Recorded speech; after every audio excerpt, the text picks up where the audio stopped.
মেয়েদের সব থেকে বড় সম্পদ হলো তাদের সম্মান। কোনো মেয়ে যদি দেখতে খারাপ হয় তাতে তার সংসারের কোনো ক্ষতি হয় না, কিন্তু যদি চরিত্র খারাপ হয় তাহলে তার সংসার ধর্ম সব শেষ হয়ে যায়। তার সাথে সাথে সেই মেয়েকে যে বিয়ে করেছে তার জীবনও শেষ হয়ে যায়। তাই বিয়ের আগেই মেয়ের চরিত্র জেনে বিয়ে করা উচিত। কিন্তু একটা মেয়েকে বাইরে থেকে দেখে চিনবেন কি উপায়ে? তাই আপনাকে মেনে চলতে হবে কিছু কথা। ভালো ভদ্র মেয়েরা সমাজের জন্য ও তার পরিবারের জন্য গর্বের কারণ হতে পারে, আবার কোনো খারাপ মেয়ে হতে পারে দুর্ভাগ্যের কারণ। আচার্য চাণক্য বলেছেন কিভাবে সৎ ও অসৎ চরিত্রের মেয়ে চেনা যায়। নাম্বার 1, একাধিক পুরুষের সঙ্গে সম্পর্ক করা মেয়েরা কখনোই ভালো হয় না। তারা একজনের সঙ্গে থাকে আর মনে মনে চিন্তা করে আরও একজনের। এই ধরনের মেয়েরা ছেলেদের জন্য খুব খারাপ সময় বয়ে আনে। এই ধরনের মেয়েরা চরিত্রগত দিক থেকে একদমই ভালো হয় না। নাম্বার 2, এরা প্রকৃত লোভী প্রকৃতির হয়ে থাকে। এরা নিজেদের কিছু উদ্দেশ্য সাধনের জন্য ছেলেদের সাথে সম্পর্ক করে।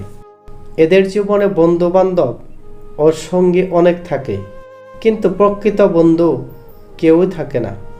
কদিন পর পরই এদের সঙ্গী বদল হয়, আজ একজন তো কাল অন্য আরেকজন। নাম্বার 3, এরা মূলত কোনো উদ্দেশ্য নিয়েই কোনো ছেলের সাথে মেলামেশা শুরু করে, আর সেই উদ্দেশ্য সাধন হওয়ার সঙ্গে সঙ্গে যত দ্রুত সম্ভব কেটে পড়ে, তখন আর কাউকে চেনে না। এদের জীবনে ইমোশনের কোনো দাম নেই, কারোর ইমোশনের কথা এরা ভাবে না। নাম্বার 4, এরা সব সময় ভালো পছন্দ বেছে নেয়। তারা ভাবে কার কাছ থেকে তারা বেশি সুবিধা পাবে।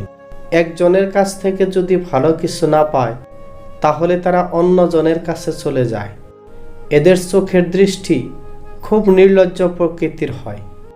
নাম্বার 5, এরা ছেলেদের দিকে এমনভাবে তাকায় যেন সে তার ভেতর পর্যন্ত পড়ে নিয়েছে।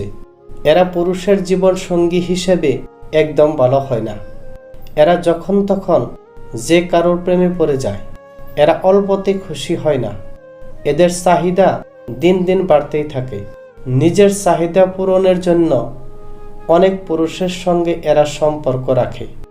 সবসময় একটি কথা মাথায় রাখবেন, কোনো মেয়ের সাথে কোনো ধরনের সম্পর্কে যাওয়ার আগে 1000 বার ভাববেন, নয়তো রাজত্ব ও সম্মান শেষ হতে কয়েক সেকেন্ড মাত্র।